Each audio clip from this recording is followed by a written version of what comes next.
उनका बावर्ची खाना हमेशा लोहे के तन्नूरों से गर्म रहता और बड़ी देगों में 20-20 ऊंटों का गोश्त पकाकर मखलूके खुदा में तकसीम किया जाता था। यह एक ऐसी फलाही रियासत थी जहां कोई भूखा नहीं सोता था। अल्लाह ने आले दाऊद को हुक्म दिया था कि ए आले दाऊद, इन नेमतों का शुक्र बजा लाओ, और सुलेमान अलैहिस्सलाम ने शुक्र का हक अदा कर दिया। लेकिन इस सब के दौरान सुलेमान अलैहिस्सलाम के पास एक ऐसी चीज भी थी जिसने उन्हें तमाम बादशाहों से मुमताज कर दिया था। वो थी परिंदों की जबान। एक रोज जब सुलेमान अलैहिस्सलाम अपनी बिसात पर सवार हवाओं में सफर कर रहे थे, वो मक्का मुअज़्ज़मा से गुजरे। वहां उन्होंने काबा को रोते हुए पाया। जी हां, काबा ने सुलेमान अलैहिस्सलाम से फरियाद की। आखिर काबा क्यों रो रहा था?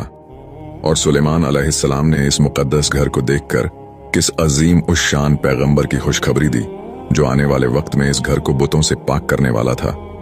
नाजरीन किराम, एक दफा हजरत सुलेमान अलैहिस्सलाम अपनी बिसात यानी उस अजीम उस शान तख्त नुमा बस्ती पर सवार थे जो हवा के दोष पर रवां थी। ये कोई छोटा तख्त नहीं था, बल्कि एक फरसख तकरीबन 3.5 मील लंबा और चौड़ा तख्त था जिस पर सोने का मिंबर लगा था। इसके गिर्द सोने और चांदी की 3000 कुर्सियां बिछी थीं जिन पर अंबिया और उलमा तशरीफ फरमा थे। इस बिसात पर सिर्फ इंसान ही नहीं थे, बल्कि शीशे और लकड़ी के 1000 मकानात बने हुए थे जहां हजरत सुलेमान अलैहिस्सलाम के अहलो अय्याल और खादिम रहते थे। फिजा में उड़ते हुए इस तख्त के साथ एक मुकम्मल लश्कर था जो 100 फरसख तकरीबन 350 मील के रकबे पर फैला हुआ था।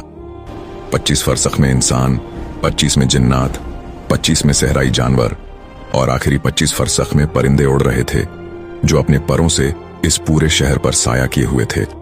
हैरत की बात तो यह थी कि